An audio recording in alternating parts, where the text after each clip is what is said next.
The other advantage, or two advantages, that Hong Kong has potentially, and it's on the edge at the moment as to whether or not it'll be able to do that, but that links to, first of all, its long-standing tradition of having an education system, both in the public sector and at the primary and secondary level, and at the higher education level, that are more open and more able to innovate in an intellectual sense than is the case in the mainland, for reasons, broadly speaking, of different political systems that we understand.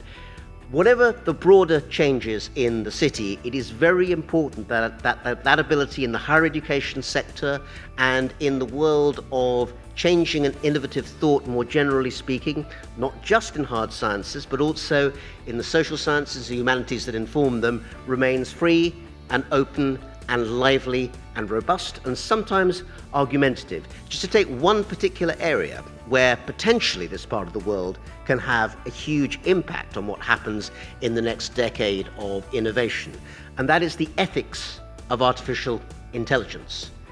To be at the forefront of that field, and that field will be one of the most important in global technology for decades to come, you of course need to be at the cutting edge of AI. And this part of the world has plenty of potential. Indeed, it's already getting there in many ways. But you also have to be at the cutting edge of ethics. And that only happens in the broadest and widest intellectual sphere that is possible. The good news is that it costs absolutely $0 and 0 cents to have that kind of openness.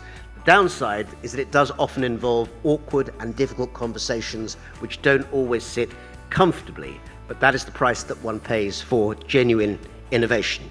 It can produce huge rewards because a Hong Kong that really leans into becoming a centre for intellectual as well as technological innovation, and also preserves one of the other factors that you still have, which is a widely shared sense of English language higher education, along with the development of Cantonese and Putonghua, is that connectivity is the ability to work with those fast-growing economies in the neighbourhood.